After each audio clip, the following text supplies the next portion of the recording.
आपके बारे में आपको कुछ ऐसा बता रहा हूँ जो आपके बिल्कुल समझ में नहीं आने वाला है। सुन लो, जाता क्या है। आपकी तारीफ ही होगी, बुराई तो हो ही नहीं सकती। आप इस पूरे क्रिएशन का सोर्स हो। आप ये चिंदी सी बॉडी नहीं हो जो आप ये समझ रहे हो।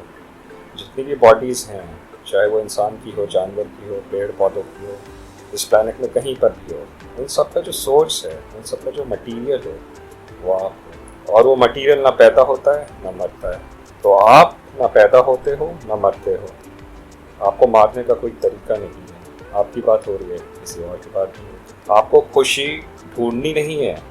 You are happiness. दुखी होने की कोई वजह ही नहीं है। फिर भी हम दुखी होते हैं। क्यों होते हैं? गलत समझ। आपको किसी से प्यार करना नहीं, आप प्यार हो। What is love? कुछ है ना जिसकी वजह से सब कुछ जुड़ा पड़ा है, वो प्यार है। और वो प्यार आपसे अलग नहीं है। जिसको हम प्यार समझते हैं, जिसको हम प्यार बोलते हैं, जिस प्यार को खोने का डर हमेशा बना रहता है, थोड़ा बहुत प्यार की गहराई को एक्सपीरियंस कर लिया तो there is fear of separation always. खुद को समझ लिया तो आप सबके साथ में एक हो। ये बॉडी कैसी होगी फिर आपकी?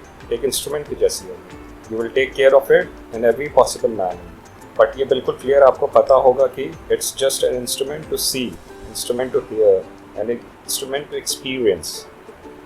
And you are the experiencer who is experiencing this instrument, not just this instrument, through all the instruments in this world. गलतफहमी है ना जो जो आपके अंदर प्लांट कर दी गई है बचपन से ही। जैसे हर जूते में अलग अलग सोल्स होते हैं, वैसे ही हर बॉडी में अलग अलग सोल्स होते हैं। ये तेरी आत्मा है, वो मेरी आत्मा है, ये इसकी आत्मा है। वो आत्मा यहाँ से निकलती है, फिर वो वहाँ चली जाती है, वो दिखती है, वो नहीं दिखती है, भूत प्रेत बन जाती है। सब बकवास है। सच क्या है? There is no division of any kind. जैसे यहाँ पे जो स्पेस दिख रही है आपके मेरे बीच में, वैसे ही हमारी बॉडी के अंदर भी स्पेस है। हम बोलते हैं तो अंदर स्पेस है ना, तो क्या जो बॉडी के अंदर स्पेस है और जो बाहर स्पेस है वो क्या दो हैं या एक ही है? स्पेस में एक्चुअल में कोई डिवीजन है? नहीं है, नहीं है। हम स्पेस को जो भी डिवीजन है वो सब इमेजिनरी हैं। जैसे ये बोलते हैं ना ईस्ट वेस्ट नॉर्थ साउथ, कहाँ है ईस्ट, कहाँ है नॉर्थ, कहाँ है साउथ? एक्चुअल में कहीं भी नहीं है। दिखाओ कहाँ है? सिर्फ इमेजिन किया हुआ है। जो स्टार्स हैं या जो भी ये प्लैनेट्स हैं, आप इसके नहीं बने हो, ये सब आपका बना है। जैसे एक माँ होती है ना, उसके लिए बच्चे का मतलब क्या है? ये बच्चा मुझ में से निकला है, तो उसे प्यार करना नहीं पड़ता, प्यार हो जाता है। वो मुझसे अलग नहीं है, वो मेरे अंदर से ही निकला है, मेरा ही पार्ट है। उसी तरह से जो ये पूरा का पूरा यूनिवर्स है, ये आप में से निकला है, आपका ही बना।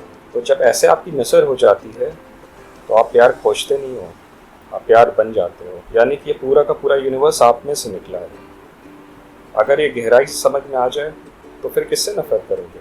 अब इस दुनिया की जो कमियां हैं वो भी आपको अच्छी लगने लगेंगी, उस पर भी प्यार आएगा। जैसे एक माँ को अपने बच्चे पे आता है। उसके बाद में आप कहीं भी बैठे होते हो तो आपको कोई एफर्ट नहीं करना पड़ता, कोई मेडिटेशन नहीं करनी पड़ती है इस जोन में रहने के लिए, कुछ नहीं करना पड़ता। आप आराम से बैठे हो, तो चाहे अपने घर में हो, चाहे ऑफिस में हो, चाहे अकेले में बैठे हो, you are always there this moment. खुद को समझने का मतलब है आपको ये भी समझ में आ जाएगा कि ये जो पास्ट है और जो फ्यूचर है, ये सब इल्यूजन्स हैं। टाइम का जो कॉन्सेप्ट है, ये सिर्फ हमारी ब्रेन की पैदाइश है।